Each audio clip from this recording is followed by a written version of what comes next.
While Saladin is most famous for his wars with the Crusader States, the beginning of his military career was under his uncle Shirkuh on behalf of Nur-al-Din in Egypt. His time in Egypt gave him the military, administrative, and diplomatic skills that he would ultimately employ in both unifying Syria and in his wars with the Crusaders. Egypt before Saladin. The Fatimid state in Egypt was on the verge of total disintegration in the period before Saladin's arrival. The challenges that faced the state were extensive and touched on every aspect of life in Egypt. The condition of Fatimid Egypt can be best segmented into three areas: political, social, and economic. Political power in the original Fatimid state stemmed from the Fatimid Caliph who ruled by divine right. Over the years, however, true power had shifted into the office of the vizier. The initial post of vizier was intended to be the chief administrator of the state. As the decades passed, the vizier systematically increased the power over all aspects of the state, most importantly the military. With this expansion of power, the Fatimid Caliph steadily became little more than figureheads in a government run by the viziers. Any remaining power the caliphs may have had was shattered when the last adult caliph died in 1149. This death initiated yet another period of instability and intrigue, culminating with the killing of many males in the Fatimid royal family in 1153. These killings sparked a revolt by the Armenian governor of Middle Egypt, Tala ibn Razak, who was aided by Alfriz's sister Sit al-Qur. Razak quickly consolidated his rule over Egypt and ruled effectively. Under Razak, Egypt regained some measure of international influence, successfully defending itself from naval molestation, raiding opposition shipping in the eastern Mediterranean, and engaging in negotiations with Nur-al-Din concerning a unified jihad against the Crusader States. The Crusaders in the Kingdom of Jerusalem were not unaware of the delicate nature of the position and sought to establish a functional relationship with Razak, culminating with a truce between the two states, with Egypt paying large annual sums to Jerusalem as one of the conditions. In 1161, Razak was assassinated and with him died stability in Egypt. Razak's son succeeded him but was quickly overthrown by the Arab governor of Upper Egypt, Shirkuh, in 1163.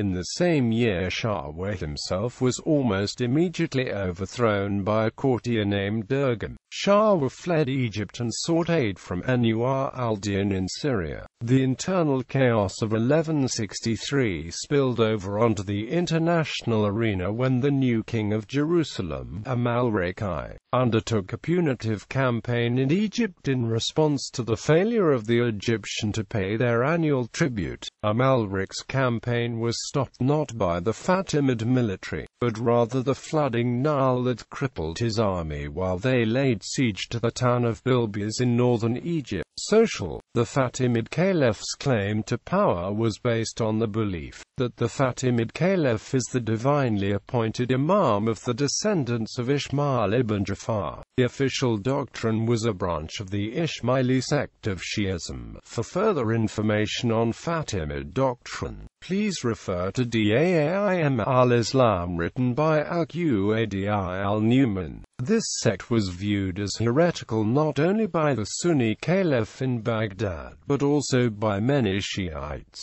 Most Egyptians, however, rejected Ismailism and practiced Sunni. Tensions were further exacerbated as the Caliph steadily lost power, including the power to support the state religion. Into this growing void stepped Sunni, which thrived in Egypt's north, especially around the city of Alexandria. In addition to this mounting religious pressure, the ever unstable nature of Egyptian political life forced elites in every field into tight-knit social circles, often susceptible to purges when rival factions seized power. This resulted in the deaths of many of Egypt's most talented people, contributing to the free fall of the Fatimid state. Economic. Perhaps the only part of Egypt before Saladin that can be referred to as successful was its economy. Since ancient times, the fertile banks of the Nile had made Egypt the breadbasket of the eastern Mediterranean. The tombs of the pharaohs served as man-made gold mines to the Fatimids, who actively stripped the wealth of these ancient tombs to support the projects. The final linchpin in Egypt's successful economy was the growth of trade. Trade routes extended as far as India, with goods from the east funneling through Upper Egypt on the way to Europe and the Middle East, contributing to the extensive growth of trade cities like Damietta and Alexandria. For once, the weakness of the Fatimid state served as an advantage, as people of all religious backgrounds capitalized on all aspects of the thriving trade and succeeded in creating a surprisingly successful financial system. This strong economy and financial system provided the Egyptian viziers like Razik with the ability to wield amazing funds in both internal and international politics. Campaigns in Egypt. Anwar al-Din had long sought to intervene in Egypt, especially after missing his opportunity when Talha ibn Razik successfully brought the country under control, blocking his ambitions for nearly a decade. Thus, Anwar al-Din closely watched the events of 1163 with his reliable general Shirkuh waiting for an appropriate opportunity to bring the country under his control. Before the campaigns, it would be hard to find a figure more obscure than Saladin, but by their end he would emerge as one of the most prominent figures in the medieval Middle East. In Syria, Shah easily convinced Anwar al-Din to support his cause in Egypt. Anwar al-Din was motivated partially by his long-standing desire to gain control over Egypt and partially by a desire to block further military adventures by Amalric. Anwar al-Din sent the head of his army Shirkuh to accompany Shah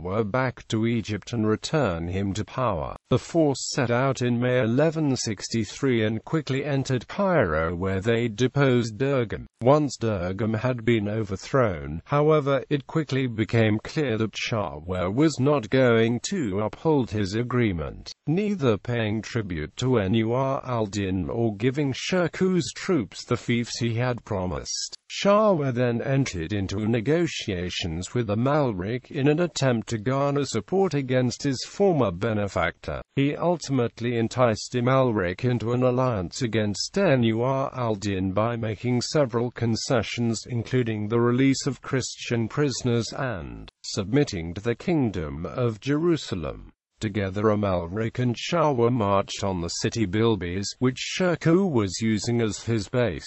Neither of the allies wanted to storm the city, so they chose to put it under siege. Anwar al-Din took advantage of the absence of Amalric and Jerusalem's army to attack the Crusader States, winning a pitched battle and retaking the city of Haram. Anwar al-Din continued his advance and took the city of Banyas, forcing Amalric to return from Egypt. A peace deal was brokered in November 1163, which required both Amalric and Shirkuh to withdraw from Egypt in exchange for large payments from Shah.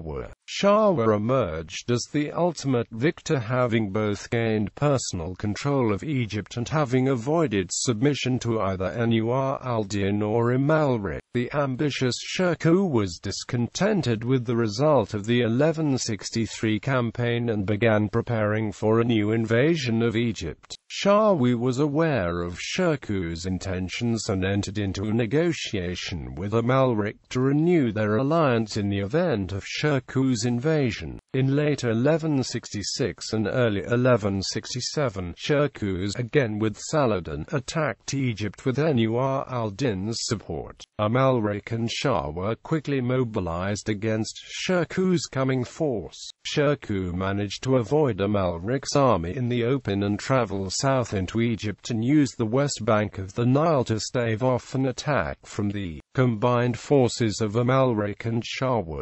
Finally, in March 1167, the Allies forced a battle which Shirkuh won, despite heavy losses to both sides. Shirkuh then proceeded to Alexandria, where the largely Sunni population opened their gates to him and offered support. Amalric and Shirkuh quickly regrouped, however, and closed on Alexandria. Not willing to be trapped with his main army in Alexandria, Shirkuh left the city, leaving Saladin and a small force to defend it. The Allies quickly subjected the city to a vicious siege. In his first major military position, Saladin managed to organize a continued defense of the city and maintain the support of the population. Despite great suffering brought on by the long siege, Shirkuh remained largely inactive in the countryside, failing to attack either the besieging army or the garrison city of Cairo, which held the Fatimid Caliph. Ultimately, a peace treaty was negotiated between Shirkuh and the Allies with the agreement that Amalric and Shirkuh would withdraw their forces in exchange for payments, and amnesty would be granted to the people of Alexandria. Saladin stayed in the Crusader camp during these negotiations, in which he sought to assure the terms protecting Alexandria. Facing internal pressures stemming from his unpopular alliance with Amalric, Shirkuh tried to negotiate with Anwar al-Din to keep Shirkuh from attacking Egypt for a third time. It was Shirkuh who found himself betrayed, however, when Amalric attacked Egypt in 1168.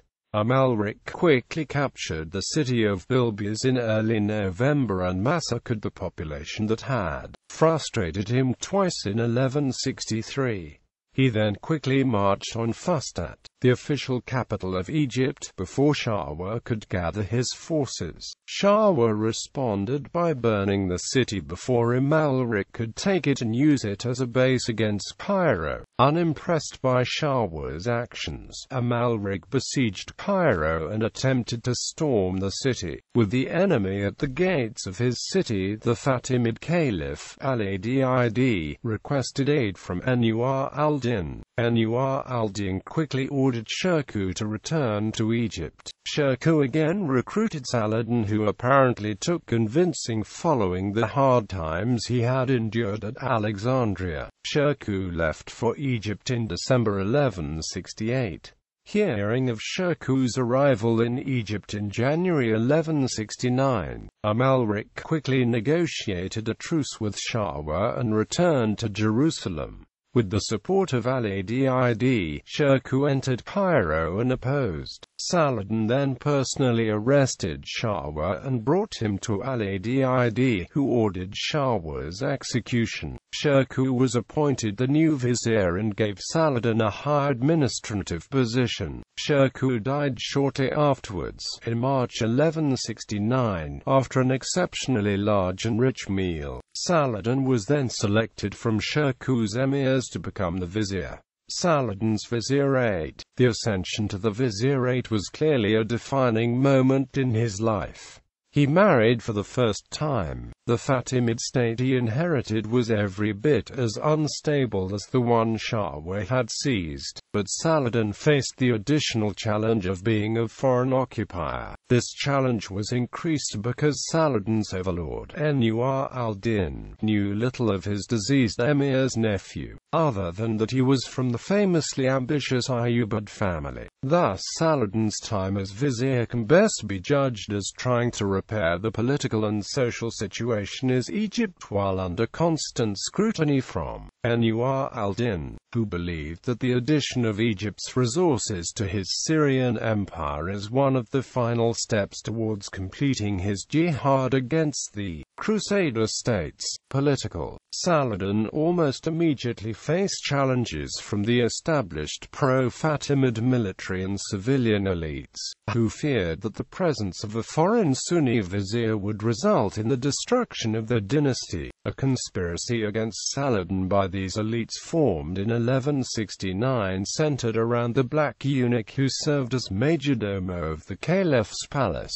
Saladin uncovered this plot and had the eunuch executed while outside of the city inspecting his properties. This execution triggered an uprising by the black units of the Fatimid military, who were both numerous and extremely loyal to the caliphate. Saladin quickly and effectively put down this revolt and began restructuring the Fatimid military around the Syrian units who had remained with him in Egypt, both increasing the effectiveness of the military and granting him greater personal control over it. This revolt was not the only challenge of 1169, as Amalric returned and, with support of the Byzantine navy, attempted to take Damietta. Unfortunately for Saladin, disunity between the attackers forced them to settle for terms and withdraw. But having established a relatively secure position by 1170, Saladin increased his power within Egypt by importing his family, whom he appointed to important positions throughout the government. He also sought to test the Fatimid ruler Al-Adid by publicly disrespecting him through actions, such as riding his horse into the courtyard of the caliph's palace. Clearly feeling secure in Egypt, Saladin undertook attacks against the Kingdom of Jerusalem in 1170 and succeeded in taking the strategic town of Ayla. He withdrew early from the 1171 campaign, which was supposed to be an assault on the Crusader fortress of Karak with Nur al-Din Zangi, partially because he wanted to avoid meeting his master and officially due to the death of his father. Nur al-Din was displeased with these actions and viewed Saladin after Ayyub's death. In order to reign in his vassal and gain favor with the Abbasid Caliph, Nur al-Din commanded Saladin to overthrow the Fatimid dynasty in June 1171.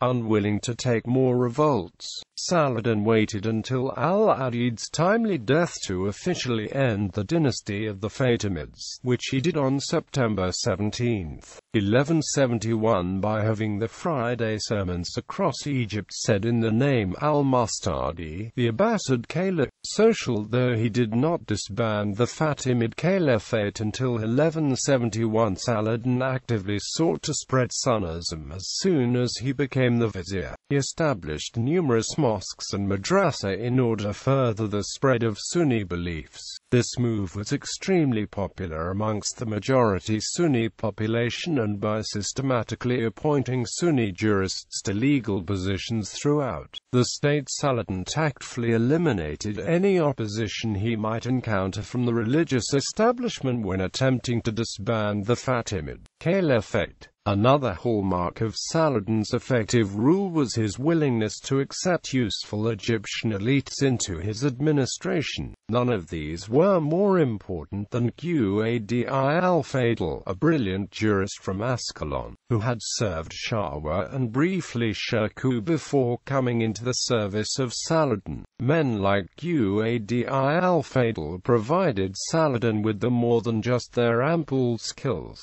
but also with direct connections into the complicated social, political circles that held power in the Fatimid state. Finally, Saladin's famed tolerance towards non-Muslims emerged when he allowed the Coptic Christians and Jews, who were deeply ingrained into Egypt's highly successful financial system, to retain the posts. This move secured the continued success of Egypt's thriving economy. Ruler of Egypt. With the Fatimid Caliphate gone, Saladin now found himself the ruler of Egypt, though still a subordinate of the distant Nur al-Din. Nur al-Din, in turn, did not find himself satisfied with Saladin for a number of reasons. The greatest of these was his displeasure with the size of Saladin's tribute payments, which he had expected to be much larger. This issue was intensified by the fact that Nur al-Din had sought to advance Shirkuh, not Saladin, and with Ayyub dead, Nur al-Din felt that he had no control over the younger ruler and became ever more convinced that Saladin would attempt to become independent. The extent to which Saladin may have intentionally underpaid Nur al-Din is unknown, but it is likely that the tombs of the pharaohs were finally running dry after being so heavily tapped by previous viziers. Saladin continued to actively avoid any personal meeting with Nur al-Din, who may very well have removed him from power. There is little doubt that Saladin's actions looked suspicious as he continued his reforms across Egyptian society, including the elimination of many taxes in contradiction with Islamic law, and began construction of a formidable navy. However, Nur al-Din was not alone in facing ambitious underlings. As other Ayyubids amassed power in Egypt, they too wished to gain territory, wealth, and glory. Among these were his nephew Taqi al-Din Umar, who expanded Saladin's domains westward to the borders of the Almohad Empire in 1173, and his brother Turan Shah, who invaded Yemen and deposed its heretical leader in 1174. These maneuvers led Nur al-Din to send an auditor to Egypt to establish the appropriate amount of payments in 1173, a clear sign of distrust. With tensions mounting, 1174 proved to be a crucial year for Saladin. Early in the year, when his ambitious brother departed for Yemen, Saladin discovered a major plot to return the Fatimids to power and dealt with the conspirators swiftly and brutally. In the meantime, Nur al-Din's patience seems to have finally worn out, and he began to raise an army for the invasion of Egypt. Fortunately for Saladin, Nur al-Din became suddenly ill and died, leaving behind a number of direct successors who lacked either the age or skill to succeed him. With Egypt as his secure power base, Saladin wasted no time in marching on Damascus, where the population welcomed him with open arms in 1174. From this point forward, his attention would be focused on Syria. Bibliography